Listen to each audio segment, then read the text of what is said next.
এমন সময় একটা আওয়াজ আসবে, ইয়া উম্মতি, আমার মায়ার নবী দয়ার নবীর একটা আওয়াজ। পুরা ময়দানে মাহশারে সবাই ইয়া নফসি ইয়া নফসি, একটা ভিন্ন আওয়াজ আসবে, ইয়া উম্মতি। উম্মতের পেরেশান দেখে রাসূল পাগল হয়ে যাবে, মনে হয় আবার গুনাহগার উম্মত গুলার কোনো উপায় আজকে হবে না। পেরেশান দেখা রাসূল সাজদায় পড়ে যাবে, সাজদায় পড়ে পড়ে রবের কাছে কাঁদবে। এমন কিছু বাক্য দ্বারা আল্লাহর কাছে বলবে, আল্লাহ পাক রব্বুল আলামিনের রহমতের দরিয়ায় জোশ উঠা যাবে। আল্লাহ পাক রব্বুল আলামিন আল্লাহ রাসূল সাল্লাল্লাহু আলাইহি ওয়াসাল্লামকে বলবে, ও হাবিব আমার, ইরফা রাসাকা, আপনার মাথাকে উঠান, আপনার মাথাকে উঠান। সালতো, তো আপনি কি চান আমি আল্লাহ আপনাকে দিব। আপনি আপনার মাথা মুবারককে আপনি উঠান, আর কাইন্দেন না।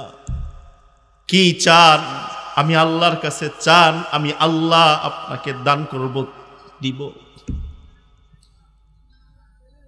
ইউসুফ আলাইহিস সালামকে যখন বাজারে উঠাইছে,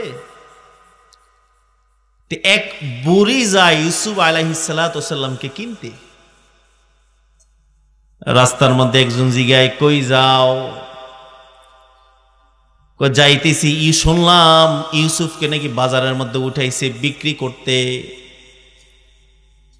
তুমি কি যাও নাকি ইউসুফকে কিনতে? হ্যাঁ। তুমি কেমনে কিনবা? তোমার চেয়ে অনেক বড় ধনাঢ্য আমির ওমাররা তাকে কিনার জন্য দাঁড়ায় আছে। তোমার মতন সাধারণ একজন মহিলা ইউসুফকে কিনার যোগ্যতা তোমার নাই, কিনতে পারবা না। বুড়িমা ডাক দিয়ে বলে, জানি আমি ইউসুফকে কিনতে পারবো না, সেই সাধ্য আর ক্ষমতা আমার নাই, কিন্তু আমি যাইতেছি। ভিতরে ভিতরে আমার একটা মাকসাদ আছে, একটা উদ্দেশ্য আছে। কি উদ্দেশ্য, কি মাকসাদ? বুড়ি বলেন, কিয়ামতের ময়দানে আল্লাহ যদি প্রশ্ন করে আমার ইউসুফকে কে কে কিনার জন্য গেছিলা, আমিও তো একজন খরিদ্দার, কি বলেন ঠিক কিনা? আমি এক উসিলা আর বাহানা তালাশ করার জন্য আমি ইউসুফের খরিদ্দার হইয়া বাজারে যাইতেছি। এই কারণে উসিলা বানানো। আল্লাহ কোন আমলটা কবুল করে, কোন ইবাদতটা আল্লাহ কবুল করে বলা যায় না। এই কারণে আমল ছোট্ট হোক, যদি ইখলাসের সাথে হয়, মায়া আর মোহাব্বত আর ভালোবাসা নিয়ে হয়, ছোট্ট আমলটাও নাজাতের উসিলা হবে, কি বলেন ঠিক কিনা? আমরা আমাদের জীবনের সময় কতটুকু, কিন্তু আফসোস আমরা আমাদের সময়ের কদর বুঝি না, গুরুত্ব দেই না। কত সময় যে আমরা বেহুদা অযথা নষ্ট করি, কি বলেন ঠিক না? আমাদের তো মাশাআল্লাহ কিছু আল্লাহর বান্দা আছে, চায়ের দোকান যদি বন্ধ হয়ে যায় তো হায়াত বেশি দিন থাকতো না, উনি অসুস্থ হয়ে যাইব। কি আছে না অনেকে, ওনার সময়ই যাইতো না, ওনার ভিতরে শ্বাস বন্ধ হয়ে যাবো গা। বাবায় ছেলে ধরেন ঢাকাতে, বাড়ি গাড়ি সব আছে। একজন আমার কয়, হুজুর আমার খুব ইচ্ছা বাবা আমার বাড়িতে থাকুক, সুন্দর বাড়ি করলাম, গাড়ি আছে, আরামে বাবা থাকুক। না, উনি থাকতো না। আমি কে থাকবো কেমনে? বিকেলবেলার ছায়ের দোনা আড্ডা পাইব কইটা? কি বলেন ঠিক না? এই যে বিকেলবেলা সবারে নিয়ে যাব, এই যে একটা আড্ডা, এটা তো নাই। কিছু আল্লাহর বান্দা এমন আছে, এই যে আসরের সময় যায়, রাত 8টা 9টা 10টায় বাড়িতে আসে, আবার সকালবেলা চায়ের দোকানে যায়, 2 ঘন্টা 3 ঘন্টা চায়ের দোকানে আল্লাহর বান্দা সময়টা কাটায় আসে। একবারও চিন্তা করে না আমি কি করছি, সময়টা আমার কেমনে ব্যয় করছি। চায়ের দোকানে বলেন জিকির হয়, কোরআন হাদিসের আলোচনা হয়, আল্লাহ পাকের প্রশংসা হয়, রসুলের প্রতি দুরূদ পড়া হয়। কি হয়? গীবত, শিকায়েত, পরনিন্দা, পরশ্রীকাতর। ছাড়া চায়ের দোকানের আড্ডায় আর কিছুই হয় না, কি বলেন ঠিক কিনা? কিছুই হয় না। আর সকল সমস্যার সমাধান চায়ের দোকানে। হ্যাঁ, ওইখানে ডাক্তার আছে, ইঞ্জিনিয়ার আছে, ব্যারিস্টার আছে, উকিল আছে, কবিরাজ আছে। আপনি যে কোনো সমস্যায় নিয়ে দোকানে দাঁড়ায় এখন আও আমার জায়গাটা দি এমনে এমনে গেলাম কাগজ দিয়ে ব্রাহ্মণবাড়িয়া, কি কইলে উকিল কই দেহি তোর কাগজটা, বুঝুক বা না বুঝুক তিনজনে পরামর্শ দিতেছে। হ্যাঁ কইটা, কইটা, আরেকজনে কয় বুঝলাম না, রাত্রে ঘুমে উঠলাম ঠ্যাংটা দিয়ে আমি লড়াই তারি না, কিমুন কিমুন রগটা টানা লাগে। হ্যাঁ কয় ইডা বাইটটা দাও, হ্যাঁ কই এই ওষুধ খাও, হ্যাঁ কই এইখানে যাও, দেখবেন সকল সমস্যার সমাধান। আবার কিছু উপদেষ্টা রাজনীতিবিদও চায়ের দোকানে আছে।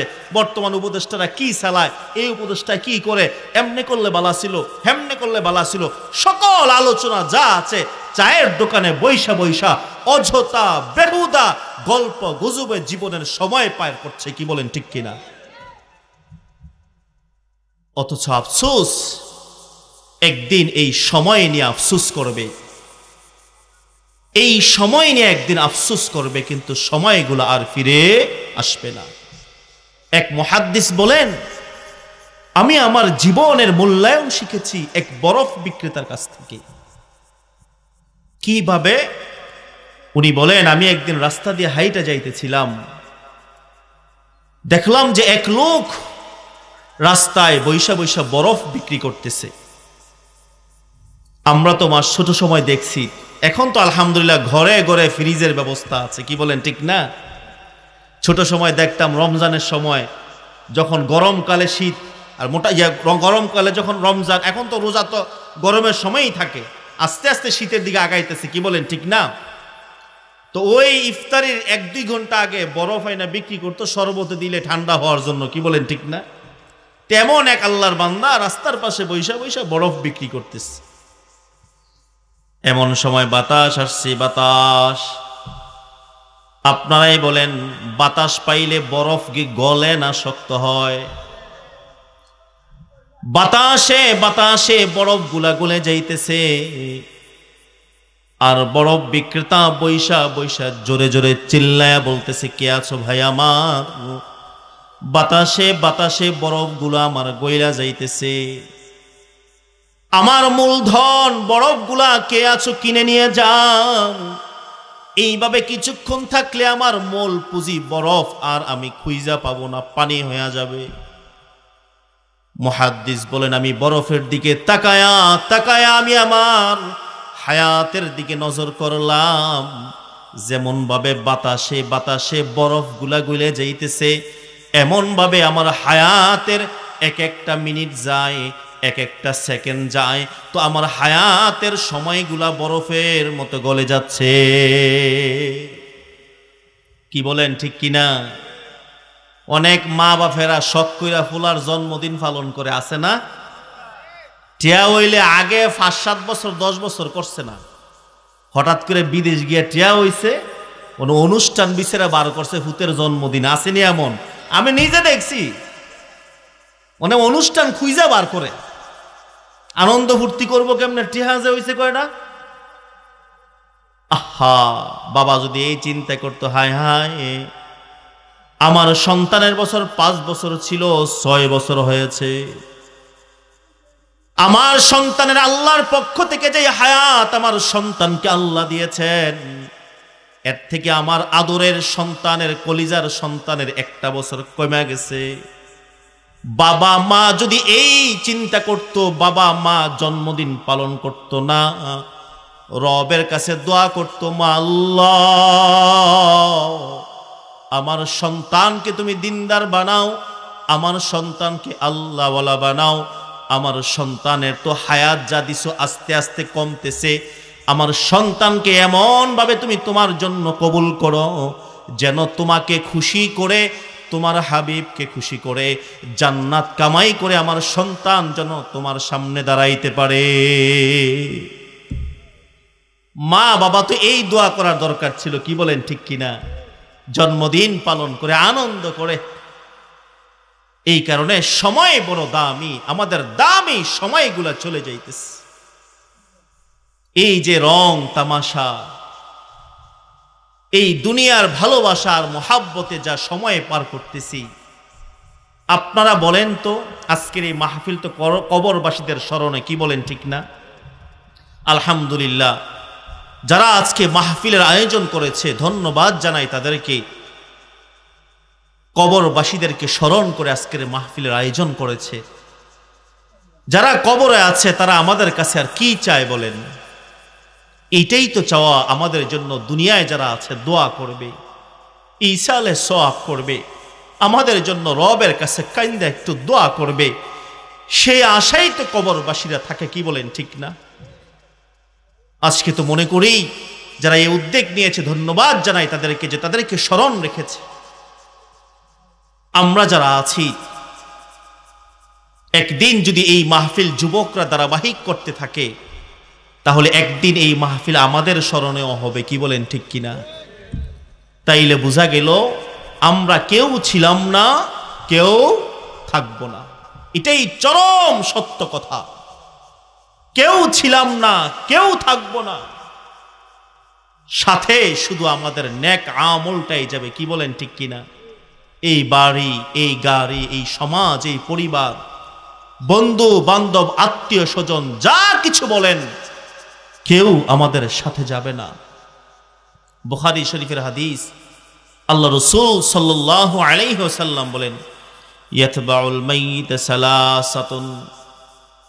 আল্লাহ রাসূল বলেন, মানুষ যখন মারা যায় তিনটা জিনিস তার সাথে চলতে থাকে, তিনটা বিষয় চলতে থাকে। ফায়ারজিউ ইসনান, দুইটা জিনিস তার থেকে ফিরে আসে। ফায়াবকা মাহু ওয়াহিদ, একটা জিনিস তার সাথে থাইকা যায়। রাসূল বলেন, ইয়ারজিউ মালুহু ওয়া আহলুহু, তার পরিবার পরিজন জানাজার খাটের সাথে কবর পর্যন্ত যায় কিনা বলেন? আপন মানুষগুলা জানাজার খাট দইরা দইরা যায়, পিছনে মানুষগুলা হাইটা হাইটা যায়। কিছু মাল জানাজার খাট, কিছু সামানপত্র তার সাথে যায়। রাসূল বলেন, পরিবারের মানুষগুলো ফিরে আসবে, তার সাথে কিছু জানাজার খাট যে সামানপত্র আছে এগুলো ফিরে আসবে। ইয়াবকা আমালুহু, একমাত্র নেক আমল তার বাকি থাকবে। এহি হাম সব মুসাফির হ্যায় ওয়াহি আখির ঠিকানা, कोई आगे रवाना है कोई पीछे रवाना, कोई आगे रवाना है कोई पीछे रवाना। বন্ধু আমার, আমরা যারা আছি সবাই মুসাফির অবস্থায় আছি, সফর অবস্থায় আছি, কেউ স্থায়ী এখানে নাই। আমার বড় আব্বা ছিল, আমার দাদা ছিল, আমার আব্বা ছিল, তারা আজ কোথায়? আজকে আমরা বলি আমার বাবা ছিল, আমার দাদা ছিল, আমার বড় আব্বা ছিল। একদিন আমার সন্তান, আমার নাতিরা বলবে আমার আব্বা ছিল, আমার দাদা ছিল, তার মানে আমরা থাকবো না। কয়েকদিনের সফর নিয়ে দুনিয়ায় আসলাম, একদিন এই দুনিয়া ছাইরা আমরা চলে যাইতে হবে। এই কারণে কোথায় যাব, কি আমল জমা করলাম, রবের কাছে কি জবাব দিব, এই চিন্তা করে জীবনটা আমরা পার করি। একটু চিন্তা করে জীবনটা পার করি। এমন নয় যে আমি আমার জীবনটা যেমনে মন চায় এমনি কাটাইলাম। হ্যাঁ, কাটাইতে পারতেন যদি আল্লাহর সামনে না দাঁড়ান লাগতো, কাটাইতে পারতেন যদি আজরাইল আপনার সামনে না আসতো, কাটাইতে পারতেন যদি আপনি কবরে আপনাকে প্রশ্ন করা না হতো, আপনার জীবনটা আপনি কাটাইতেন, আপনার আমল যদি মিজানে না উঠানো হইতো, আপনি কাটাইতেন, আপনি যদি পুলসিরাতের পোল না পার করা লাগতো। যেহেতু মৃত্যু অনিবার্য, কবর সত্য, মিজান সত্য, পুলসিরাত সত্য, রবের সামনে দাঁড়াইতে হবে সত্য। অতএব জীবনটা বেহুদা অযথা নষ্ট করে আফসোসের চেহারা নিয়ে কবরে যায়েন না, আফসোসের চেহারা নিয়ে কবরে যায়েন না। কার জন্য দুনিয়া সাজান বলেন? কার জন্য দুনিয়া সাজান? আপনি যেদিন মারা যাবেন ওই দিনও পরিবারের মানুষগুলা খাবে কিনা বলেন? খাবে। হয়তো একদিন, 2 দিন, 3 দিন, 4 দিন, 1 সপ্তাহ, 1 মাস এমন এক সময় আসবে, এই সমাজ, এই দেশ, আপনজন যারা আছে একজন পাওয়া যাবে না আপনার নাম নিবে, কি বলেন ঠিক কিনা? পাগলেও নিজের বুঝে, বুঝে না? আচ্ছা, আপনারা দেখছেন কোনোদিন কোনো পাগলকে দৌড়ে গিয়ে গাড়ির নিচে পড়ছে? পত্রিকায় পাইছেন? ভালো মানুষ পড়ে, কিন্তু পাগল পড়ে না। শুনছেন কখনো আপনাদের ব্রিজ থেকে ফাল দিয়ে পানির মধ্যে জাবদা কোনো পাগল মারা গেছে? পাগলেও নিজের বুঝে। হায়, যেই দুনিয়ার পিছনে পইরা রবকে ভুলা গেলাম, আল্লাহর সামনে দাঁড়ায়া কি বলবো একটু চিন্তা করে চলি। এই কারণে আল্লাহ পাক রব্বুল আলামিন ঈমানদারদেরকে ডাইকে আল্লাহ বলেন, ইয়া আইয়ুহাল্লাযীনা আমানু মা গররাকা বিরাব্বিকাল কারীম। ও ঈমানদার নারীরা, ও ঈমানদার পুরুষেরা, কোন মায়ার জালে পইরা আমি রবকে ভুলা গেলাম? এমন কোন মায়ায় পড়লা, এমন কি উল্লাস আনন্দে পড়লাম? আমি আল্লাহ পাক রব্বুল আলামিন বান্দা তোরে কত নিয়ামত দিলাম। মায়ের পেটে তুই ছিলি, তোকে সংরক্ষণ আমি আল্লাহ করেছি, তোর খাবারের ব্যবস্থা আমি আল্লাহ করেছি। তোরে কত মায়া করে আমি হাত দিলাম, পা দিলাম, নাক দিলাম, চোখ দিলাম। আমি আল্লাহ পাক রব্বুল আলামিন কথা বলার কত যোগ্যতা আমি আল্লাহ তোরে দিলাম। তোর চেহারাটা আমি আল্লাহ নিজ হাতে তোর চেহারাটা আমি বানাইলাম। এত মায়া, এত দয়া করলাম রে বান্দা, এত নিয়ামত আমি আল্লাহ দিলাম। আল্লাহ বলেন, ওয়াইন তাউদ্দু নি'মাতাল্লাহ লা তুহসুহা। বান্দা, যেই পরিমাণ নিয়ামত আমি আল্লাহ তোরে দিলাম, যদি গণনা করতে চাস চেষ্টা করতে পারবি, গণনা করে শেষ করা যাবে না। আল্লাহ বলে, বান্দা এত নিয়ামত ভোগ করে কোন মায়ায়, কোন মহাব্বতে আমি মালিককে ভুলা গেলি, কোন মায়ার জালে পইরা রবকে ভুলা গেলি। এই কারণে জীবনে চিন্তা ভাবনা করে একটু চলি। কোন মায়ায় আমাদেরকে আল্লাহকে ভুলাই দিল, কোন মায়ায় ভুলাই দিল, কোন জালে, কোন মহাব্বতে আমি আল্লাহকে ভুলে গেলাম, আল্লাহর হাবিবকে ভুলে গেলাম। যেই রসূল আমাদের জন্য সারা জীবন কাঁদছেন, যেই নবী আমাদের জন্য ঘুমাইতে পারেন নাই। আম্মা জান আয়েশা বলেন, যদি আমি নবীকে সজাগ দেখতে চাইতাম, দেখতাম সজাগ আছে। যদি রসূলকে ঘুমন্ত অবস্থায় দেখতে চাইলাম, দেখতাম যে ঘুমন্ত আছে। তার মানে কখনো ঘুমায়, কখনো সজাগ হয়। উম্মতের মায়ায় আর চিন্তায় যে আমার উম্মত গুলার কি হবে। এত কষ্ট করে আমাদের সামনে দ্বীনকে রেখে গেছেন, ইসলামকে রেখে গেছেন। আমরা আমাদের মন চাই জীবন, যেমনে মন চায় এমনি ঘুরি, যেমনে মন চাই এমনি চলতেছি ফিরতেছি, চিন্তাও করি না কিয়ামতের ময়দানে রসূলের সামনে কেমনে মুখ দেখাবো, আল্লাহর সামনে কি নিয়ে হাজিরা হব বলেন। কিয়ামত বড় কঠিন। যা কিছু করছি কিয়ামতের ময়দানে সবগুলার হিসাব দিতে হবে, কি বলেন ঠিক কিনা? আহা, সাক্ষী চারটা, এত সহজ না। এই অঙ্গ পতঙ্গ কত মায়ার মহাব্বত, কত সুনু লাগাই, কত তেল দেই, কত মায়া করি, কত যত্ন করি। আমাদের কাছে আমাদের অঙ্গ পতঙ্গ কত আপন, কত মায়ার। আল্লাহ বলে, বান্দা এই অঙ্গ পতঙ্গ গুলাও কিয়ামতের ময়দানে তোমার বিরুদ্ধে সাক্ষ্য দিবে। এই জমিন, যেই জমিনে তুমি হাঁটছো, ফিরছো, ঘুরছো, খাইছো, আল্লাহ বলেন, বান্দা এই জমিনটাও কিয়ামতের ময়দানে তোমার বিরুদ্ধে সাক্ষ্য দিবেন। দুই কাঁধে দুই ফেরেশতা আছেনি? আহা, কিয়ামতের ময়দানে সাক্ষ্য দিবেন। যার যার আমল নামা কিয়ামতের ময়দানে সাক্ষ্য দিবেন। আল্লাহ পাক রব্বুল আলামিন বলেন, ইয়াউমা ইযিন তুহাদ্দিসু আখবারহা। আল্লাহ বলেন, বান্দা কিয়ামতের ময়দানে এই জমিন আমি রবের কাছে সাক্ষ্য দিবে।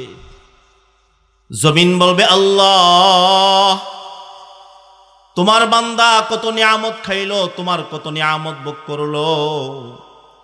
এত নিয়ামত খাইয়া আমি জমিনের উপরে বুক টান দিয়া সিনা টান দিয়া তোমার নাফরমানি করছি আর ঘুরছে। মালিক এই অন্যায়গুলা আমি জমিনের পিঠে চৈরা করছি। আল্লাহ বলেন কিয়ামতের ময়দানে জমিন সাক্ষ্য দিবে। 2 নম্বরে আল্লাহ পাক রব্বুল আলামিন বলেন কিরামিন কাতিবিন ইয়ালামুনা মা তাফআলুন। আল্লাহ বলেন কিরামিন কাতিবিন যা আছে তোমাদের সব বিষয় অবগত আছেন, তারাও কিয়ামতের ময়দানে সাক্ষ্য দিবেন। আল্লাহ পাক রব্বুল আলামিন কোরআনে কারীমে বলেন অঙ্গ প্রত্যঙ্গগুলা সাক্ষ্য দিবেন। আল-ইয়াওমা নাখতিমু আলা আফওয়াহিহিম ওয়া তুকাল্লিমুনা আইদিহিম ওয়া তাশহাদু আরজুলুহুম। আল্লাহ বলেন কিয়ামতের ময়দানে তোমার হাত সাক্ষ্য দিবে, তোমার পা সাক্ষ্য দিবে, অঙ্গ প্রত্যঙ্গগুলা আমি রবের কাছে সাক্ষ্য দিবে। আল্লাহ পাক রব্বুল আলামিন কিয়ামতের ময়দানে আমল সম্পর্কে আল্লাহ বলেন আমাদের যে আমলগুলো আছে আমল সাক্ষ্য দিবেন। আল্লাহ বলবেন ইকরা কিতাবাক, বান্দা তোর আমল আমার পড়ার দরকার নাই, তুই তোর আমলগুলা পড়, তোর আমলগুলা তুই দেখ কি করছস, কি আমল করছস, কেমনে চলছস, তোর আমলগুলা তুই পড়, তুই পড়ে পড়ে শোনা। আল্লাহ বলেন কিয়ামতের ময়দানে যার যার আমলগুলা বলবে তুই তোর আমল পড়। এই কারণে একটু বুঝা শুনা কদম ফালাই। যদি মনে করি জীবনটা আমার যেমনে মন চায় এমনি কাটাইব, না না না, রবের সামনে প্রত্যেকটা আমলের হিসাব দিতে হবে। এই কারণে সহজ মনে করিলেন না। কিয়ামতের ময়দানে কেউ কারো উপকারে আসবে না। বাবা মা ভাই বন্ধু বান্ধব কেউ উপকারে আসবে না। ইয়া নফসি ইয়া নফসি ইয়া নফসি, যার যার আমলের হিসাব সেই দিতে হবে। আল্লাহ পাক রব্বুল আলামিন বলেন ইয়াউমা ইয়াফিরুল মারউ মিন আখিহি ওয়া উম্মিহি ওয়া আবিহি ওয়া সাহিবাতিহি ওয়া বানিহি।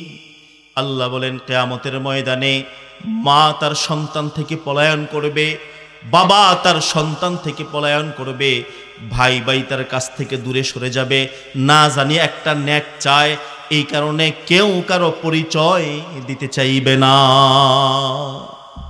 ইয়া নফসি করতে থাকবে, মানুষগুলা পাগল হয়ে যাবে।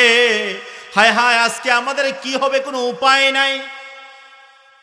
চতুর্দিকে শুধু ইয়া নফসি ইয়া নফসি ইয়া নফসি, ভয়ে প্রকম্পিত হয়ে কাঁপতে থাকবে, ভয়ে জর্জর করতে থাকবে।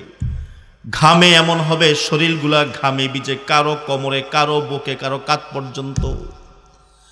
এমন সময় একটা আওয়াজ আসবে ইয়া উম্মতি, আমার মায়ার নবী দয়ার নবীর একটা আওয়াজ। পুরা ময়দানে মাহশারে সবাই ইয়া নফসি ইয়া নফসি, একটা ভিন্ন আওয়াজ আসবে ইয়া উম্মতি। উম্মতের পেরেশান দেখে রাসূল পাগল হয়ে যাবে। মনে হয় আবার গুনাহগার উম্মত গুলার কোনো উপায় আজকে হবে না। পেরেশান দেখা রাসূল সাজদায় পড়ে যাবে, সাজদায় পড়ে পড়ে রবের কাছে কাঁদবে। এমন কিছু বাক্য দ্বারা আল্লাহর কাছে বলবে, আল্লাহ পাক রব্বুল আলামিনের রহমতের দরিয়ায় জোশ উঠা যাবে। আল্লাহ পাক রব্বুল আলামিন আল্লাহ রাসূল সাল্লাল্লাহু আলাইহি ওয়াসাল্লামকে বলল, ও হাবিব আমার, ইরফা রাসাক, আপনার মাথাকে উঠান, আপনার মাথাকে উঠান। সালতো, তো আপনি কি চান আমি আল্লাহ আপনাকে দিব। আপনি আপনার মাথা মুবারককে আপনি উঠান, আর কাইন্দেন না। কি চান আমি আল্লাহর কাছে চান, আমি আল্লাহ আপনাকে দান করব, দিব। আল্লাহু আকবার। আল্লাহ পাক রব্বুল আলামিন আল্লাহর রাসূলকে বলবেন ওয়াশফাআতু শাফফা, আজকে আপনি যাদের ব্যাপারে সুপারিশ করবেন আমি আল্লাহ তাদের সুপারিশকে আমি কবুল করব। সুবহানাল্লাহ। এত দয়ার নবী, মায়ার নবী কত কষ্ট করে আমাদের সামনে দিনকে রেখে গেছেন। এত পেরেশান হবে আমাদের জন্য, কিন্তু আমাদের চলার অবস্থা কি? আল্লাহ রাসূল সাল্লাল্লাহু আলাইহি ওয়াসাল্লাম বলেন, লিকুল্লি নাবিয়্যিন দাওয়াতুম মুস্তাজাবা। আল্লাহ রাসূল বলেন, প্রত্যেকটা নবী মুস্তাজাবুদ দাওয়া ছিল, আল্লাহর কাছে যা চায় আল্লাহ তাই দিত। ফাতাআজ্জালা কুল্লু নাবিয়্যিন দাওয়াতুহু। আল্লাহ রাসূল বলেন, প্রত্যেকটা নবী তাদের দোয়ার ক্ষেত্রে তাড়াহুড়া করেছে, যা চাওয়ার তারা চেয়ে নিয়েছে। উম্মতের ক্ষেত্রে দুনিয়ার মধ্যে যা চাওয়ার চেয়ে নিয়েছে। আল্লাহ রাসূল সাল্লাল্লাহু আলাইহি ওয়াসাল্লাম বলেন, ইন্নী ইখতিবাতু দাওয়াতি শাফাআতান লিউম্মতি ইয়াউমাল কিয়ামাহ। আল্লাহ রাসূল বলেন, আমি দুনিয়ার মধ্যে আল্লাহর কাছে কিছু চাই নাই, কিছু চাই নাই। এত কষ্ট করে জীবন যাপন করেছেন, একবেলা খাইলে আরেক বেলা খাই নাই। আল্লাহ বলছেন, নবী আপনি কি চান, কি চান? নিজের জন্য আল্লাহর রাসূল কোনো সময় কোনো কিছু চায় নাই, শুধু উম্মতের ফিকির করেছেন। আল্লাহ রাসূল বলেন, আমি আমার সকল চাওয়াকে কিয়ামতের ময়দানের জন্য রিজার্ভ করে রেখেছি। আমি আল্লাহ কিয়ামতের ময়দানে আমার সকল চাওয়া গুনাহগার উম্মতের জন্য আমি সুপারিশ করব। এই কারণে দোস্ত আমার, রাসূল এত কষ্ট করেছেন, এত কষ্টের দিন আমরা পেয়েছি, সহজে পেয়েছি তো, সহজে পেয়েছি। এই কারণে কদর বুঝি না, দাম বুঝি না। এই কারণে আল্লাহর হাবিব যদি প্রশ্ন করে, ও আমার উম্মত, তোমাদের সামনে দিনকে রেখে আসলাম, কি করলা, কি করলা? এই কারণে বুঝা শুনে কদম ফালাই, বুঝা শুনে কদম ফালাই। আল্লাহ পাক রব্বুল আলামিন আমাদের জীবনকে আল্লাহ রাসূলকে খুশি করে, আল্লাহকে খুশি করে যেন আমরা কবর পথের যাত্রী হইতে পারি, আমরা যেন আল্লাহ পাকের মুহাব্বত নিয়ে যাইতে পারি, আল্লাহ যেন তৌফিক দান করেন, আমিন। আর মুমিন তো আল্লাহ পাককে সবচেয়ে বেশি ভালোবাসবে, কি বলেন ঠিক কিনা? নিজের জীবনের চেয়েও বেশি, পরিবারের চেয়েও বেশি, সমাজের চেয়েও বেশি, যা কিছু আছে ঈমানদার মুমিন আল্লাহকে সব থেকে বেশি ভালোবাসবে। এক রিওয়ায়াতে আছে, আল্লাহ পাক রব্বুল আলামিন বলেন, কুনতু কানজান মাখফিয়ান, আমি ছিলাম গুপ্তধন। ফাআহবাবতু আন আ'রাফা, আমি চাইলাম নিজেকে পরিচিত করতে। ফাখলাকতুল খালকা, আমি মাখলুককে সৃষ্টি করলাম। তাইলে বোঝা গেল আল্লাহ পাক রব্বুল আলামিন এই মাখলুক সৃষ্টি করেছেন, আমাদেরকে সৃষ্টি করেছেন আল্লাহ পাকের দয়া, মায়া আর ভালোবাসার কারণে, কি বলেন ঠিক কিনা? যেহেতু আল্লাহ আমাদেরকে মুহাব্বত করে আমাদেরকে সৃষ্টি করেছেন, যে যাকে সৃষ্টি করে, যে যাকে বানায়, যে যার আয়ত্তে থাকে, সে চায় যে সে আমার কথা বলুক, আমার কথা শুনুক, আমার মতো চলুক, আমাকেই ভালোবাসুক, কি বলেন ঠিক কিনা? এই কারণে আল্লাহ পাক রব্বুল আলামিন কোরআনে কারীমে আল্লাহ বলতেছেন, ওয়াল্লাযীনা আমানু আশাদ্দু হুব্বাল লিল্লাহ। আল্লাহ বলেন, যারা ঈমানদার তারা আমি আল্লাহকে সব থেকে বেশি, আমি আল্লাহকে ভালোবাসে। ঈমানদারের হৃদয়ে আমি আল্লাহর আলোচনা থাকবে, সব সময় আমি আল্লাহর মুহাব্বত, ভালোবাসা নিয়ে জীবন যাপন করবে, স্মরণ করবে। আল্লাহ পাক রব্বুল আলামিন চায় ঈমানদার তাদের সব কিছু থেকে আল্লাহকে সব থেকে ভালোবাসবে। এই যে জবান আছে, জবানের অঙ্গ প্রত্যঙ্গের মধ্যে জবানের কাজ হলো কথা বলা, হাতের কাজ হলো হাত দিয়ে কোনো কাজ করা, পা দিয়ে চলাচল করা, চোখ দিয়ে দেখা। হৃদয়ের একটা কাজ আছে, আমাদের ভিতরে একটা কলব আছে কিনা বলেন? এই কলবের কাজ হলো ভালোবাসা, মুহাব্বত। এটা দিয়া মুহাব্বত করে ভালোবাসে। তাহলে এই কলবের ভালোবাসা হয়তো দুনিয়ার জন্য থাকবে, না হয় আল্লাহর জন্য ভালোবাসা থাকবে। যার দিলটা আল্লাহর ভালোবাসায় থাকবে সেই আখিরাতের কাজ করবে, কি বলেন ঠিক কিনা? আর যার দিলটা দুনিয়ার মোহাব্বত, দুনিয়ার ভালোবাসার মায়ার জালে পইরা যার দিলটা ভরপুর হয়ে গেছে, তার থেকে ভালো কল্যাণের আশা করা যায় না। আল্লাহ রাসূল সাল্লাল্লাহু আলাইহি ওয়াসাল্লাম বলেন, হুব্বুদ দুনিয়া রাসু কুল্লি খতিআ। আল্লাহর রাসূল বলেন, সমস্ত গুনাহের মূল, সমস্ত পাপাচারের মূল, সমস্ত অকল্যাণের মূল হলো দুনিয়ার ভালোবাসা, দুনিয়ার মুহাব্বত। এই কারণে উলামায়ে কেরাম এই হাদিসের সাথে একটা আরবি শব্দ সংযোগ করেছেন, ইবারত সংযোগ করেছেন, ওয়া তারকুহা মিফতাহু কুল্লি ফাজিলাহ। বলেন এটাকে ছেড়ে দেওয়া, দুনিয়াকে যে ছাড়তে পারছে, সকল ফজিলত, নিয়ামত, বরকত তার মধ্যে, বলেন না সুবহানাল্লাহ। তাইলে বোঝা গেল যত খারাপি, যত মারামারি, যত কিছু আছে, যত নাফরমানি আছে, সব হলো দুনিয়ার ভালোবাসার মুহাব্বতের কারণে। কি বলেন ঠিক কিনা? দুনিয়ার ভালোবাসা, দুনিয়ার অহংকার। একজন আর একজনরে মাইরা লায়, কেরে মারে? ক্ষমতা পাওয়ার জন্য করে কিনা বলেন? সুদ খায়, ঘুষ খায়া বাড়ি করে দুনিয়ার মহাব্বতে, সুদে টাকা লাগায় দুনিয়ার মহাব্বতে। টিয়া বাড়ান লাগবো যে তার, টিয়াওয়ালা অন লাগবো যে তার। কিয়ের হালাল, কিসের হারাম, জায়েজ না না জায়েজ, আল্লাহ খুশি না বেজার, কি আসে যায় তার যে টিয়াওয়ালা অন লাগবো। তার স্বপ্ন ওই যে এইবার একটা বাড়ি করছে, বিল্ডিং, এখন তার প্রতিযোগিতা লাগছে, তার বাড়িতে একটা বিল্ডিং বানানো লাগবো। হে একতলা করছে, আমার ডুপ্লেক্স বাড়ি করানো লাগবো। এখন হালাল হোক হারাম হোক, যেমনে হোক, সুদে হোক ঘুষে হোক, তার একটা ডুপ্লেক্স বাড়ি লাগবে।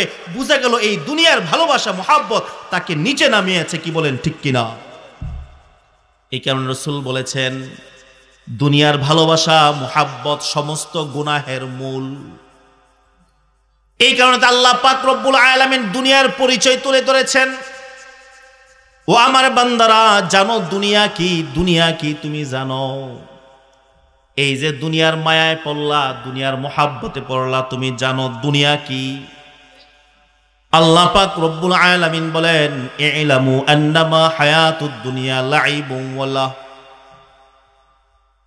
আল্লাহ বলেন দুনিয়া এটা ক্রীড়া কৌতুক, কয়েকদিনের খেলা, সাজসজ্জা, ওয়াজিনাতুন, সাজসজ্জা ছাড়া আর কিছুই না। এটা হলো দুনিয়ার পরিচয়। ও তাফাখুরু বাইনাকুম, একে অপর অহমিকা ছাড়া দুনিয়ার কিছুই নয়। ও তাকাসুর ফিল আমওয়ালি ওয়াল আওলাদ, সন্তান, ধনে জনে বলের প্রাচুর্য দুনিয়া ছাড়া আর কিছুই না। অমাল হায়াতুদ দুনিয়া ইল্লা মাতাউল গুরুর। ও বান্দা, এই দুনিয়ার পিছনে পইরো না। এই ক্ষণস্থায়ী দুনিয়া ছাইরা একদিন কিন্তু কবরে যাইতে হবে। অতএব ধোকার মধ্যে পড়িও না, দুনিয়ার ধোকার মধ্যে পড়বা না। এটা হলো দুনিয়ার পরিচয়। আমরা কার পিছনে ঘুরছি আর ফিরছি? দুনিয়া কাউকে থাকতে দেয় নাই, দুনিয়া আমাকে আপনাকেও থাকতে দিবে না। না কোনো সন্দেহ আছে? কোনো সন্দেহ নাই, কোনো সন্দেহ নাই। তাহলে আল্লাহ পাক রব্বুল আলামিন বলতেছেন যে ঈমানদারেরা আল্লাহ পাককে সবথেকে বেশি ভালোবাসবে। আল্লাহু আকবার। যার দিলের ভিতরে আল্লাহর ভালোবাসা ঢুকে গেছে, মুহাব্বত ঢুকে গেছে, দুনিয়ার কোনো শক্তি, কোনো জুলুম, কোনো নির্যাতন, দুনিয়ার কোনো লোভ লালসা তাকে আল্লাহ থেকে ফিরাইতে পারে না। কি বলেন ঠিক কিনা? যার ভিতরে আল্লাহর মুহাব্বত ঢুকে গেছে, দ্বীনের মুহাব্বত ঢুকে গেছে, কেউ তাকে ফিরাতে পারবে না। আল্লাহ রাসূলের একজন সাহাবা, মহিলা সাহাবা ছিল, তার নাম ছিল জুনাইরা রাদিয়াল্লাহু তাআলা আনহা। জুনাইরা ইসলাম ধর্ম গ্রহণ করেছেন। আবু জাহেলের কানে খবর গেছে জুনাইরা ইসলাম গ্রহণ করেছে। আবু জাহেল তাকে প্রশ্ন করে, কি ব্যাপার? শুনলাম তুমি নাকি ইসলাম ধর্ম গ্রহণ করেছো, কি ব্যাপার, সঠিক কিনা? কয় হ্যাঁ, আমি মুহাম্মাদের ধর্ম ইসলাম গ্রহণ করেছি। আবু জাহেল এই কথা শোনার সাথে সাথে সবার সামনে তাকে প্রহার করেছে, আঘাত করেছে। আঘাত করতে করতে শরীরকে রক্তেও রঞ্জিত করেছে। এমন সময় একটা কাঠ আইনা মাথার মধ্যে এমন একটা আঘাত করে, আঘাতের কারণে তার চোখ দুইটা অন্ধ হয়ে যায়। আবু জাহেল সবার সামনে চিল্লায়া বলতেছে, দেখো আমাদের খোদা লাত উজ্জাত আমাদের মূর্তিগুলা ছাড়ার কারণে তার চোখগুলা অন্ধ হয়ে গেছে। জুনায়রার কলবের মধ্যে এই কথাটা বড় আঘাত লাগছে, বড় কষ্ট লাগছে। ইসলামের জন্য সমস্যা নাই, রক্ত যাক, জীবন যাক, একবার নয় শতবার যদি জীবন যায়। জুনায়রা বলে, আমার কিছু আসে যায় না, কিন্তু আমার আল্লাহর শান আর মানে কোনো কথা বলবে এটা আমি সহ্য করতে পারি না। জুনায়রা আস্তে আস্তে করে ল্যাংড়া পা নিয়ে আস্তে আস্তে করে আগায়া নির্জনের মধ্যে গিয়ে আল্লাহর কাছে হাত উঠায় বলে, মালিক, ইসলাম ধর্ম গ্রহণ করার কারণে আবু জাহেল আমাকে প্রহার করেছে, আঘাত করেছে, আমার কিছু আসে যায় না। তোমাকে মোহাব্বতের কারণে, ভালোবাসার কারণে ইসলামের জন্য একবার নয় শতবার যদি জীবন দিতে হয়, আমি জুনায়রা বারবার জীবন দিতে প্রস্তুত আছি হাসি মনে। কিন্তু লাত আর উজ্জাতের মূর্তির কোনো ক্ষমতা নেই আমার চোখের আলো ছিনায় নেওয়ার। আল্লাহ সব কিছুর মালিক, আল্লাহ তুমি। আবু জাহেল বলে, লাত আর উজ্জাতকে ছাড়ার কারণে নাকি, মূর্তিকে ছাড়ার কারণে আমার চোখের আলো নাকি নিয়ে গেছে। ও আসমানের মালিক আল্লাহ, মালিক তুমি আমার চোখগুলা ফিরাইয়া দাও যেন আমি বলতে পারি সবকিছুর মালিক তুমি। চোখের পানি কাঁদতেছে, আল্লাহর কাছে দোয়া করতেছে। যখন চেহারাটা মুছতেছিল, দোয়া শেষ করে আল্লাহ পাক রব্বুল আলামিন সাথে সাথে জুনায়রার দুইটা চোখের আলো আল্লাহ ফিরাইয়া দেন। আবু জাহেলের সামনে চিৎকার দিয়ে বলে, শোনো, লাত আর উজ্জাত তোমাদের মূর্তির কোনো ক্ষমতা নাই, সবকিছুর মালিক হলেন আল্লাহ, সবকিছুর মালিক হলেন আল্লাহ।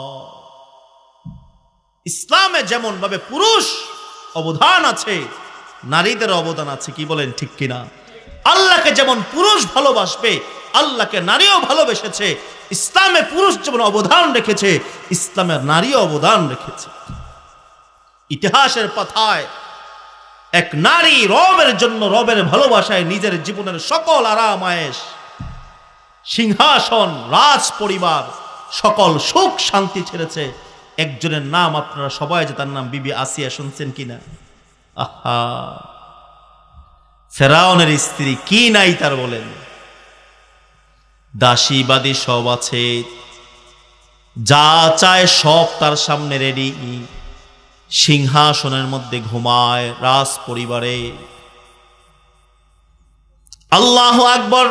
একদিন, দুই দিন, তিন দিন মুসা আলাইহিস সালাতু ওয়াস সালামের দাওয়াত তার কানের মধ্যে আসে যে আল্লাহ এক, সবকিছুর মালিক আল্লাহ, ফেরাউন রব না, ফেরাউন খোদা না।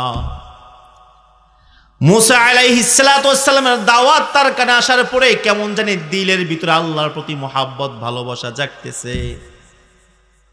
নিজেও বৈশা বৈশা ভাবে, ফেরাউন তো আমার তোষামোদী করতে করতে শেষ। বিবি আসিয়া ছিল সুন্দরী, অনেক সুন্দরী নারী। ফেরাউন তারে জীবনের অনেক ভালোবাসতো, অনেক মহাব্বত করত, আদর করত। বিবি আসিয়া কয়, ফেরাউন তো আমার তোষামোদী করতে করতে শেষ, আমি যা কই তাই করে। কি বলেন? রাজা বাদশাহ ক্ষমতা পাওয়ার তো ঘরের বাইরে, কি বলেন ঠিক না? কত সর্দার, কত ফর্দার না বাইরে চিল্লায়, কিন্তু বাড়িউলের সামনে চুপ করে বয়ে থাকে, আছে না অনেক?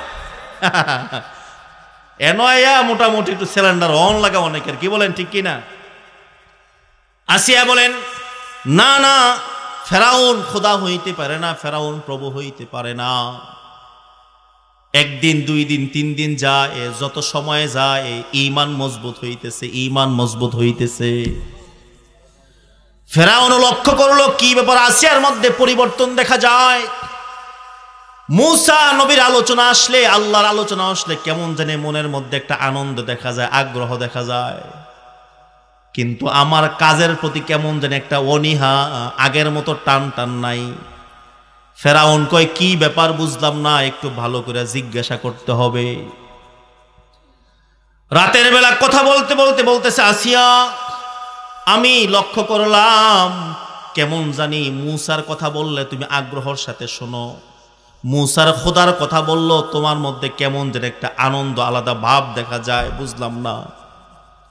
বিবি আসিয়াও বলে, আপনি সত্যি উপলব্ধি করছেন যখন স্বামীর মনটা একটু নরম ছিল, ভালো ছিল। হ্যাঁ, আমি আল্লাহকে মহাব্বত করি, বলো ঈমান এনেছি মূসার নবীর উপরে। স্বামী আমার, আপনি এত মায়া করেন, ভালোবাসেন, মহাব্বত করেন, আমিও আপনারে ভালোবাসি, মহাব্বত করি। সত্যি তো মূসার খোদাই খোদা, আপনিও জানেন। আসেন না, চলেন আপনাকে নিয়ে যাই মূসার কাছে, ঈমান আনেন। স্ত্রীর কথা শুনতে শুনতে কেমন জানি স্বামীর মনটা একটু পরিবর্তন হয়ে গেছে। বিবি আসিয়াকে বলে, ঠিক আছে সকালবেলা যা মনে কর। আচ্ছা ঠিক আছে, স্বামী স্ত্রী খুশি। সকালবেলায় ফেরাউন যখন বের হয়, মূসা আলাইহিস সালাতু ওয়াস সালামের কাছে যাবে, রাস্তায় হামানের সাথে দেখা। হামান ছিল ফেরাউনের প্রধানমন্ত্রী। কই যান? কয় চিন্তা করছি। বিবি আসিয়াও বলছে আমিও চিন্তা করছি, মূসার কাছে ঈমান নিয়ে আসবো, মূসার আল্লাহর প্রতি। হামান বলে, কি বললেন? গোলামের কাছে আপনি যাইবেন ঈমান আনতে, আপনি তার গোলাম হবেন? ফেরাউনের পরে এই কথা শোনার পরে একটা রক্ত গরম হয়ে যায়। হ্যাঁ, আমি তো বাদশাহ। শয়তান তাকে আবার কুমন্ত্রণা দিয়ে কয়, না, বাদশাহ হইয়া কেমনে আবার মূসার কাছে যাব? আমাদের মধ্যে অনেক লোক দেখবেন ক্ষমতার কারণে সঠিকটা বুঝাও জিততে চায়, কি বলেন ঠিক কিনা? ফিরে আসছে না, এখন চেহারার রং পরিবর্তন।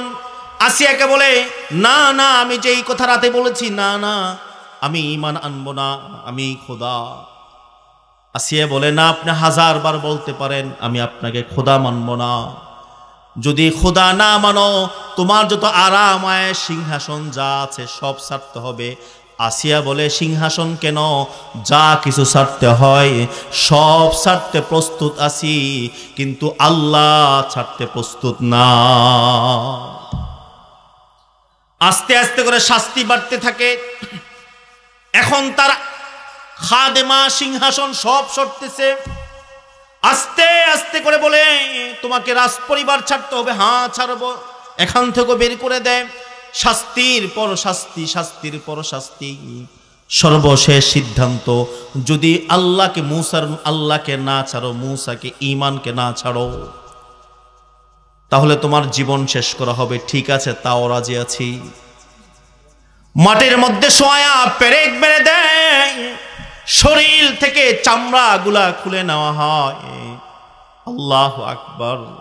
এই অবস্থার মধ্যে আল্লাহ পাকের আসমানের দিকে তাকায় বলে, মালিক তুমি সব দেখতেছো, সব দেখতেছো। ক্বালা রাব্বি বিনলি ইনদাকা বাইতান ফিল জান্নাহ।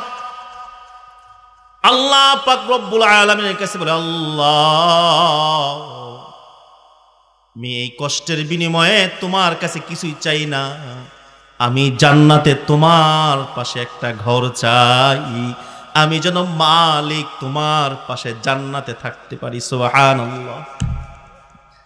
আল্লাহ পাক রব্বুল আলামিন দোয়াকে কবুল করেছেন। দেখেন দোয়ার মধ্যে কি বলেছে, শুধু জান্নাতে ঘর চায় নাই। বিবি আসিয়া বলে, আল্লাহ জান্নাতে তোমার পাশে থাকতে চাই, তোমার কাছাকাছি থাকতে চাই। আল্লাহ পাক রব্বুল আলামিন বিবি আসিয়ার দোয়া কবুল করেছেন। কেমন কবুল? হযরত খাদিজাতুল কুবরা রাদিয়াল্লাহু তাআলা আনহা যখন দুনিয়া থেকে বিদায় নিয়ে যান, আল্লাহ রাসূল সাল্লাল্লাহু আলাইহি ওয়াসাল্লাম বলেন, ও খাদিজা, তুমি জান্নাতে গিয়া তোমার সতীনকে সালাম জানাইবা। সুবহানাল্লাহ। খাদিজাতুল কুবরা রাদিয়াল্লাহু তাআলা আনহা বলে, ইয়া রাসূলুল্লাহ, আমি তো জানি আমার আগে আপনি কোনো বিয়ে করেন নাই, তাহলে জান্নাতে আমার সতীন আসবে কোত্থেকে? আল্লাহ রাসূল সাল্লাল্লাহু আলাইহি ওয়াসাল্লাম বলেন, আল্লাহ পাক রব্বুল আলামিন জান্নাতে আসিয়ার সাথে আমাকে বিবাহ বন্ধনে আবদ্ধ করে দিয়েছে। যেহেতু আল্লাহ রাসূল সাল্লাল্লাহু আলাইহি ওয়াসাল্লাম আল্লাহ পাকের কাছে মাকামে মাহমুদে থাকবেন। অতএব আল্লাহ পাক দোয়া কবুল করেছেন, আল্লাহর কাছাকাছি বিবি আসিয়াকে রাখবেন। যেহেতু আল্লাহর নবী থাকবেন মাকামে মাহমুদে, এই কারণে আল্লাহ পাক রব্বুল আলামিন আল্লাহর রাসূলের সাথে বিয়ে সম্পন্ন করে আল্লাহ পাকের কাছাকাছি রাখার ব্যবস্থা করেছেন। অতএব শুধু কাছাকাছি রাখেন নাই, আল্লাহু আকবার, আকায়ে নামদার তাজদার মদিনা সরদারে দু আলমের স্ত্রী হয়ে থাকবে। এই কারণে আল্লাহ পাকের ভালোবাসা আর মহাব্বত যদি কারো দিলে ঢুকে যায়, তাহলে দুনিয়ার কোনো শক্তি, দুনিয়ার কোনো পেরেশান, কষ্ট, মুসিবত তাকে আল্লাহর মহাব্বত থেকে সরাইতে পারে না। কি বলেন ঠিক কিনা? আমগো অবস্থা কি? যদি দেখা যায় একটু পেরেশান, কোনো একটা রিং লাগেছে গা, তো জিগায় কিরে কিস্তির টেয়ারা উড়ান লাগে কেমনে? হ্যাঁ, কি বলেন ঠিক কিনা? জিগায় কিস্তির টেয়ারা কেমনে? কিস্তি সুদ, আরে সুদ অনেক বাসি না, একটু পেরেশানি আসছে কিনা আসছে, কিস্তির ঘর খুঁজতে থাকে। আবার মাশাআল্লাহ মেয়ের জামাই 4-5টা মোটামুটি বিয়ে দিব দেখতেছে, তালাশ টালাশ করতেছে। এক জায়গায় গেছে, জামাই দেখছে মোটামুটি জামাই 1.5 লাখ টাকা পায় মাসে, এটাও দেখে ঠেকে আইছে। আরেকটা গেছে দেখতে, সেইটা কত পায়? এটা মোটামুটি 70-80 হাজার টাকা পায়। না, এইটা ওই তো প্রথম জামারে জিগাইছে যে কেমনে কি? বেতন মোটামুটি 70-80 হাজার, আলগা আছে আরো 70-80 হাজার। বুঝছেন না? আলগা আছে কি 70-80 হাজার। হরিয়ার হরি পাগল হয়ে গেছে গা। 1.5 লাখ টাকার জামাই চাই, 70-80 হাজার টাকা হালাল, এটা ভাল লাগে না। ওনার ভিতরে 1.5 লাখ টাকার জামাই চাই, আলগাটা ভাল লাগছে। আলগা চিন্তা করে না হালাল কি হারাম। কি বলেন ঠিক কিনা? এই কারণে আল্লাহ পাকের মুহাব্বত ভালোবাসা থাকলে বান্দা সব সময় আখিরাতকে প্রাধান্য দিবে, দুনিয়াকে না। কোন কাজ করলে আল্লাহ খুশি, কোন কাজ করলে আল্লাহ বেজার, সব সময় প্রত্যেকটা কদম কদম এই ফিকির আর চিন্তা নিয়ে কাজ করবে। কি বলেন ঠিক কিনা? আল্লাহ পাক রব্বুল আলামিন জানান, ঈমানদার যেমন আমি আল্লাহকে ভালোবাসবে, আমি আল্লাহ পাক রব্বুল আলামিনও 4 গুণে গুণান্বিত ঈমানদারকে আমি আল্লাহ ভালোবাসি। 4টা গুণ যে ঈমানদারের কাছে থাকবে, আল্লাহ রাসূল সাল্লাল্লাহু আলাইহি আল্লাহ পাক রব্বুল আলামিন বলেন, এই 4 গুণে গুণান্বিত ঈমানদারকে আমি আল্লাহ ভালোবাসি। 1 নম্বর, আল্লাহ পাক রব্বুল আলামিন কোরআনে কারিমে বলেন, আহসিনু ইন্নাল্লাহা ইউহিব্বুল মুহসিনিন। আল্লাহ বলেন, ন্যায় পরায়ণ, নেক কাজ করনেওয়ালা, ভালো কাজ যে করে, উত্তম কাজ যে করে, আমি আল্লাহ পাক রব্বুল আলামিন এই ঈমানদারকে আমি আল্লাহ ভালোবাসি। ভালো কাজ যে করে, নেক কাজ যে করে, উত্তম কাজ যে করে, এই ঈমানদারকে, বান্দাকে আমি আল্লাহ ভালোবাসি। 2 নম্বরে আল্লাহ পাক রব্বুল আলামিন বলেন, ইউহিব্বুল মুত্তাকিন। আল্লাহ বলেন, আমি মুত্তাকিকে ভালোবাসি, তাকওয়াবান লোককে আমি আল্লাহ ভালোবাসি, মুহাব্বত করি। তাকওয়া কি? তাকওয়া কি? আল্লাহু আকবার। হযরত আলী রাদিয়াল্লাহু তাআলা আনহুকে প্রশ্ন করে, তাকওয়া কি? তাকওয়ার জীবন কেমন হবে? হযরত আলী রাদিয়াল্লাহু তাআলা আনহু বলে, তোমরা কি কখনো কাঁটাযুক্ত গাছ দেখছো? কাঁটাযুক্ত গাছ? হ্যাঁ, দেখেছি। কয়, যদি 2 রাস্তার 2 পাশে কাঁটাযুক্ত গাছ থাকে তো তোমরা কেমনে হাঁটবা? বলছে, কাপড়গুলা গুটায় হাঁটবো। আপনাদেরকে সহজ বোঝার জন্য বলি, আমাদের গ্রামও দেখবেন এরি ক্ষেতের 2 লাইলে মাঝে মধ্যে ঘাগরা গাছ থাকে, আছে কিনা? এগুলার মধ্যে ফুল হয় কিনা? এগুলা ফুলের এক ধরনের গোটা হয়। কি বলেন ঠিক কিনা? এখন যদি এমন 2 লাইলের 2 দিকে যদি কাঁটাযুক্ত এমন ঘাগরা গাছ থাকে, আর শীতের শাল গায়ে দিয়ে মোটামুটি গায়ে দিছেন, জড়াইছেন, 2 দিকে ঘাগরা গাছের গোটা আছে, এখন কি হাত ছড়ায় আটবেন নাকি এগুলোরে গুটায় আটবেন? কি বলেন ঠিক কিনা? এমন ভাবে হাঁটবেন যেন কাটার মধ্যে না লাগে, ঘাগরা গাছের গোটার মধ্যে না লাগে। হযরত আলী রাদিয়াল্লাহু তাআলা আনহু বলেন, তাকওয়ার জীবন হলো এমনিই চলতে হবে, আল্লাহ পাকের ভয় নিয়া। এদিকে হালাল, এদিকে হারাম, এদিকে গোনা, এদিকে গোনা, এমনভাবে চলতে হবে যেমনভাবে লাইল দিয়া কোনো রকম গুটায় গুটায় তুমি হাইটা যাও। তাকওয়ার জীবন হলো আল্লাহ পাকের ভয় নিয়া, গোনার পরিবেশে থাইকাও আল্লাহ পাকের ভয় নিয়া কোনো রকম জীবন যাপন করা। এখন কোথায় গোনার পরিবেশ নাই? মাছের বাজারও যান, পুরুষের চেয়ে মহিলা কাস্টমার বেশি, আসেনি? কাপড়ের দোকানে যান, মহিলাদের জন্য ঢুকা সম্ভব না, মহিলা কাস্টমার বেশি। ব্যাংকের মধ্যে যান, লোক কি পুরুষ না মহিলা বেশি? যেখানে যান সেখানেই মহিলা বেশি।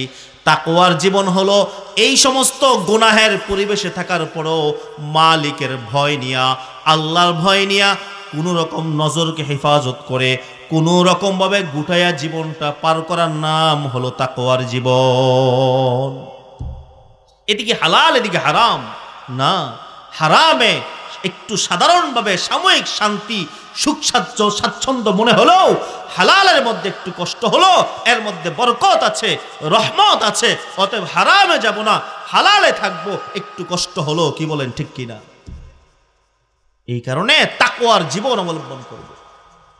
আল্লাহ পাক রব্বুল আলামিন বলেন, ইউহিব্বুল মুত্তাকিন, আমি তাকওয়াবান লোককে ভালোবাসি, যে নাকি আমি আল্লাহকে ভয় করে, আল্লাহর ভয় নিয়ে জীবন যাপন করে আমি আল্লাহ তাকে ভালোবাসি।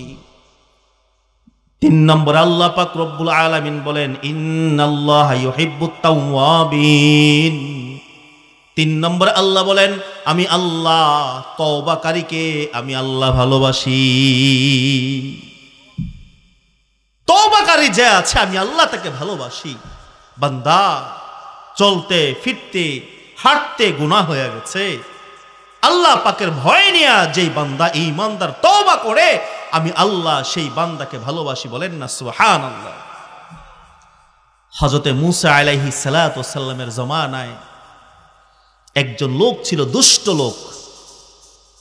সমাজের কিছু লোক থাকে না এমন, যার জ্বালায় মানুষ অতিষ্ঠ, আসেনি? এমন জ্বালায় মানুষ অতিষ্ঠ। এমন একজন লোক ছিল, অতিষ্ঠ হয়ে গেছে মানুষ। তো সবাই মিলে পরামর্শ করছে, এরা গ্রাম ছাড়া করে দেওয়া হবে। সবাই পরামর্শ করে সিদ্ধান্ত নিয়া বলছে, ঠিক আছে, তাকে দেশত্যাগ করা হবে, গ্রাম ছাড়া করা হবে। গ্রাম থেকে সরে একবারে দূর এক জঙ্গল, নিরীহ বিচ্ছিন্ন এলাকা, এক জায়গায় তাকে নিয়ে রেখে রাখা হয়েছে। তার সাথে কিছু সামানপত্র ছিল, খাবার টাবার যাই ছিল। আস্তে আস্তে করে এগুলা খাবার টাবার শেষ, আস্তে আস্তে শেষ হইতেছে।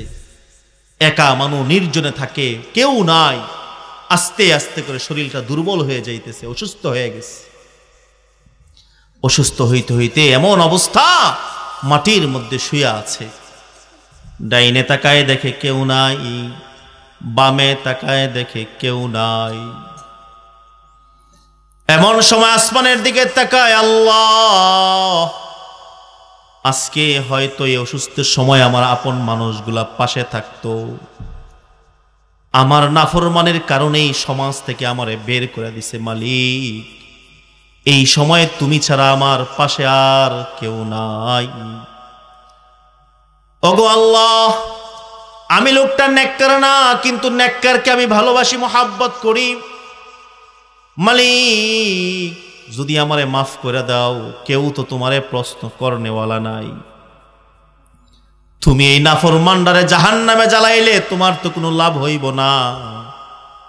আল্লাহ, আমারে ক্ষমা কইরা দিলে তোমার তো কোনো ক্ষতি হবে না। ভাঙ্গা হৃদয় নিয়ে চোখের পানি ঝরঝর ঝরঝর করে পড়তেছে। ভাঙ্গা হৃদয় নিয়ে মালিকের কাছে কথাগুলা বলতেছিল আর কাঁদতেছিল। আল্লাহ পাক রব্বুল আলামিনের রহমতের দরিয়ায় জোশ উঠে গেছে। বান্দা এই কথাগুলা বলতেছিল, কাঁদতেছিল, এই অবস্থায় দুনিয়া থেকে বিদায় নেয়। হযরতে মূসা আলাইহিস সালাতু ওয়াস সালামের কাছে আল্লাহ পাক রব্বুল আলামিন ওহী পাঠায়, এ মূসা, আমার এমন একটা প্রিয় বান্দা এমন জঙ্গলের মধ্যে মারা গেছে, যাও তুমি তার জানাজার নামাজ পড়াইবা। সুবহানাল্লাহ। আর আমি আল্লাহ ঘোষণা দিলাম, আজকে আমার এই বান্দার জানাজা যারা পড়বে, আমি আল্লাহ পাক রব্বুল আলামিন, আমি আল্লাহ তাদের গুনাহ আমি আল্লাহ মাফ করে দিব। মুসা আলাইহিস সালাতু ওয়াস সালাম রওনা হয়ে গেলেন। সাথে সাথে সামনে যারা পড়ে এলাকাবাসীকে জানাই দিলেন, চলো চলো, এমন একজন আল্লাহর প্রিয় বান্দা নাকি জঙ্গলে মারা গেছে, তার জানাজা পড়বা। আল্লাহ বলেছেন আজকে তার জানাজা যে পড়বে আল্লাহ তাকেও নাকি মাফ করে দিবেন। সবাই দৌড়ে সুইটা যাইতেছে জানাজা পড়ার জন্য।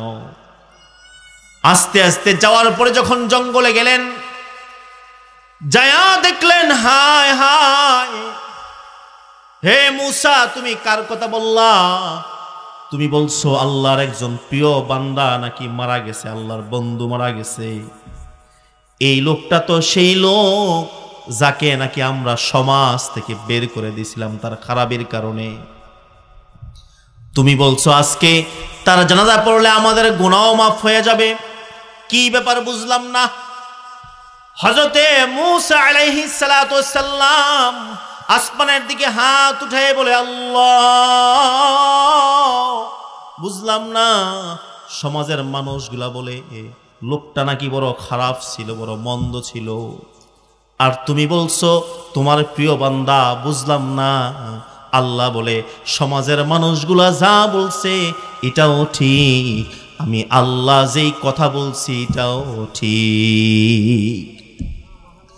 আমার এই বান্দাটা গভীর এই জঙ্গলে শুয়ে শুয়ে যখন আমি মালিকের কাছে চোখের পানি ফেলায় কাঁদতেছিল আর বলতেছিল আল্লাহ, ভাঙ্গা হৃদয়ে যখন আমি মালিকের কাছে ভাঙ্গা হৃদয়ে যখন আকুতি মিনতি গুলা করতেছিল, আমি আল্লাহ পাকের রহমতের দরিয়ায় এমন জোশ উঠে গেছে। এই কারণে আমি আল্লাহ পাক রব্বুল আলামিন ঘোষণা করেছি, আমি তার জীবনের গুনাহ খাতা তো আমি আল্লাহ মাফ করলাম। সাথে সাথে আজকে তার জানাজা যারাই পড়বে আমি আল্লাহ তাদের গুনাহ মাফ করে দিলাম। এই কারণে আল্লাহ পাক রব্বুল আলামিন বলে, তওবাকারীকে আমি আল্লাহ ভালোবাসি, মুহাব্বত করি। ইন্নাল্লাহা ইউহিব্বুত তাওয়াবিন। আল্লাহ বলেন আমি আল্লাহ তওবাকারীকে ভালোবাসি, মুহাব্বত করি। এই কারণে আমরা যারা আছি এখানে এমন নাই যাদের গুনাহ নাই, কি বলেন ঠিক কিনা?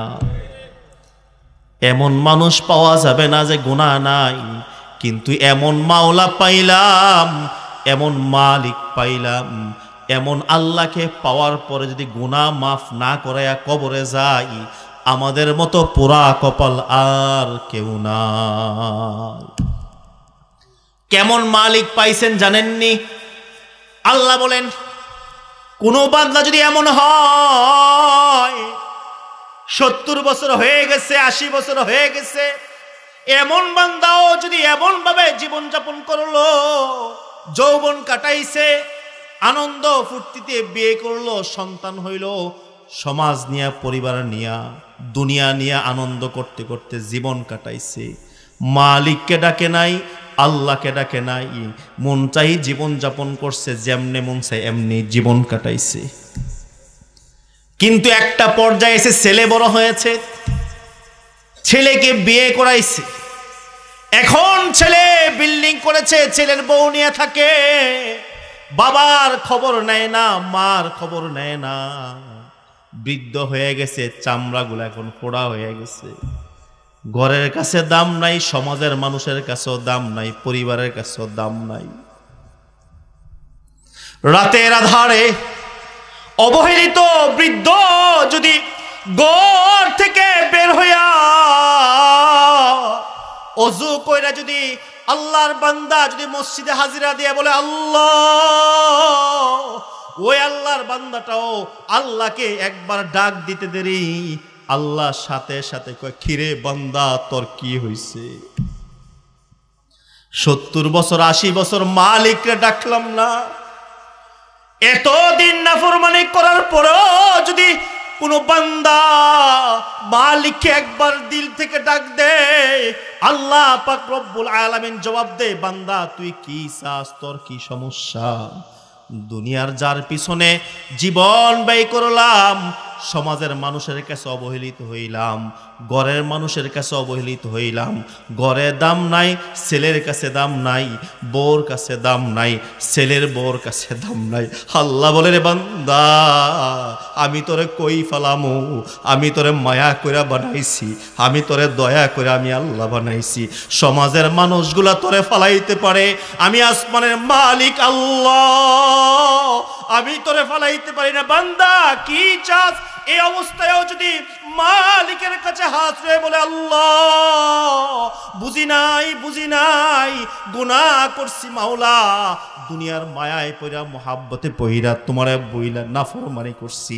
আল্লাহর বান্দা যদি সেজদায় পড়ে কান্দে, মালিকের কাছে দোয়া করে, আল্লাহর কাছে চোখের পানি ফালায়া দোয়া করতে দেরি, আল্লাহ পাক রব্বুল আলামিন বান্দার গুনাহ মাফ করতে আল্লাহ দেরি করবেন না। এই কারণে তওবা করি, আল্লাহ তওবাকারীকে ভালোবাসে, মোহাব্বত করে। এই কারণে জীবনের গুনার কথা স্মরণ করে আল্লাহর কাছে যদি খালিস দিলে তওবা করতে পারি, আল্লাহ খালি হাতে ফিরাই দিবেন না। এই কারণে এমন মালিক, দয়ার মালিক পাওয়ার পরেও যদি গুনাহ নিয়ে খবরে যাইতে হয়, আমাদের মতো পোড়া কপাল আর কেউ নাই। এই কারণে বাকি তওবা না, অনেক যুবক আছে, অনেকে আছে, আচ্ছা করমনে কে গ্যারান্টি দিল 1 সেকেন্ড 1 মিনিট আপনি হায়াত পাবেন, এই গ্যারান্টি কেউ আছে?